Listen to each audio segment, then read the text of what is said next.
I was never really a popular or cool kid at school, as you can probably imagine. Girls weren't into me as much as I was into them.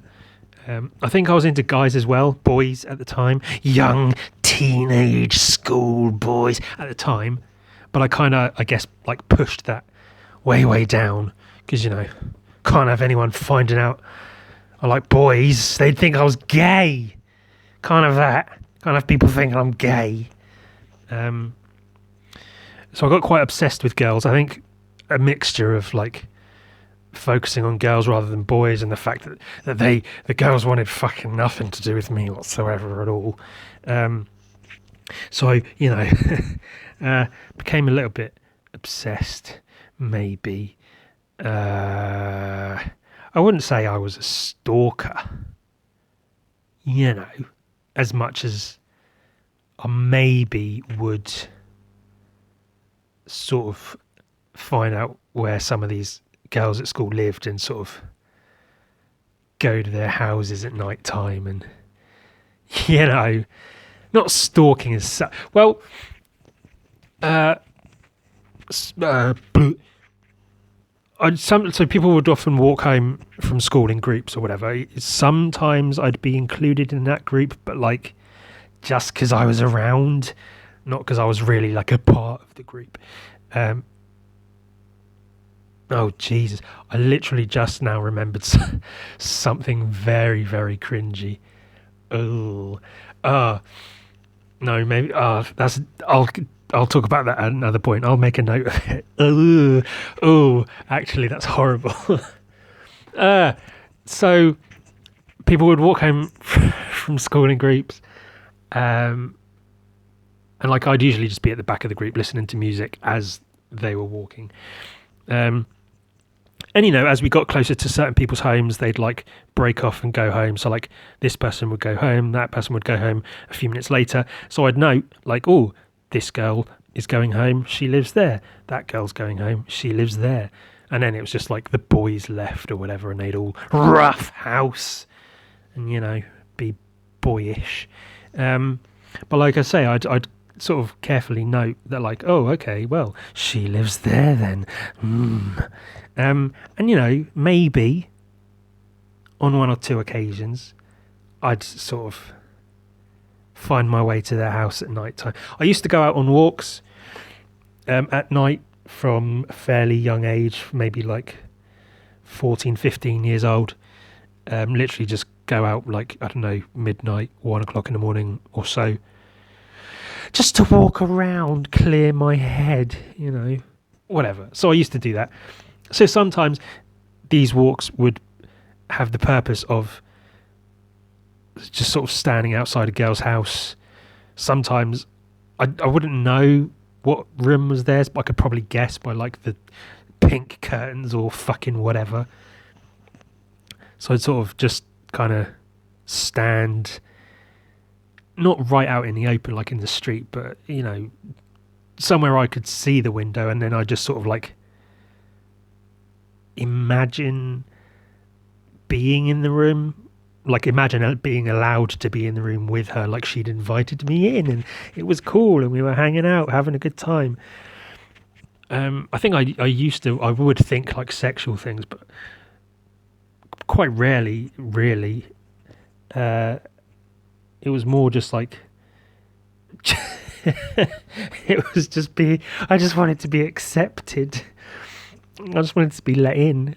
I just wanted some affection. Yeah, which is kind of sad, I guess. It got to the point I'd get so obsessed, like, we'd get letters sent home, like, here's, a permission slip to go on a school trip or something. You've got to get your parents to sign it. So they'd have them in envelopes with addresses on, but they'd say, just take it home, because there's no point in fucking sending it home if you can get the kids to just take it. So every now and again, I'd like, if it was a particular girl or whatever, I managed to get to a point where I could just about remember an address by just looking at it once, and then I'd quickly like note it down or whatever, and and then find out where the girl lived from this address on this letter. Because, you know, if they're like handing them out and you're handing them to people, you catch sight of the address and go, haha, got it. And then go to the girl's house and stand outside like a fucking creep, imagining myself being there. Ugh. I'd also, like I say, go on these walks. I was very into basketball at the time, so I'd go to, there's a local like outdoor basketball court next to the skate park, a little walk from where I lived. So I'd go there again at night just to chill out by myself, just play basketball, shoot some hoops, as it were. Yeah, it was literally me time because, you know, I shared a room with my brother at the time. So walking to school, there'd usually be people around. Walking home, there's usually people around. At home, there's people around. At school, there's people around. So there's very, you know, rarely I'd get just time to myself. So nighttime was like my time. So yeah, I'd go play basketball. I was quite good at it, for what it's worth. I was actually, because we played it occasionally at school in classes, and the teacher noticed I was good, and he recommended I join the team. He thought it would be a lot of fun for me, and also, you know, I'd be good on the team. But the basketball team was like solely popular kids that were on the basketball team, and like I say, I wasn't one of them, so I declined because I figured I would not have an enjoyable time being around all the popular kids playing basketball. So anyway, I'd sometimes, there's a couple of times it happened, and one time I remember specifically, I'd literally be stood in the middle of the court at 2-3 in the morning, holding the ball, just staring into space, not moving for minutes at a time, because I'm just imagining these scenarios of like girls accepting me and, you know, me hanging out with them and doing shit, fucking whatever it was teenagers were doing back then, watching movies and making out in the park, fucking eating iced cream, whatever. I don't know what I was into. That's what they were into. I was into fucking drawing and basketball and skateboarding and shit, but, you know, whatever. But there was one time in particular where I was fucking just stood like a fucking, you know, disabled person in the middle of this basketball court, just staring off, drooling at 2 in the morning, when this couple walked past. I guess they'd been like out drinking or whatever, and they walk past and then they stop, and the girl like says something to the guy, and then she shouts over, "Are you okay?" And I was like shaken out of my fucking stupor or whatever. And I look over and I'm like, "Oh yeah, I'm good. I'm just, you know, just chilling." It's all good. Ugh. Yeah, so then, you know, I'd shoot some more hoops, because there was lights around the court and it was just open, so I could do that at night time, so that was fine. Yeah. And then, you know, I'd do drawings of the girls like Napoleon Dynamite. I'd draw the girl, spend all that time shading their upper lips. That I didn't mean vagina lips, but I'd probably drew those as well.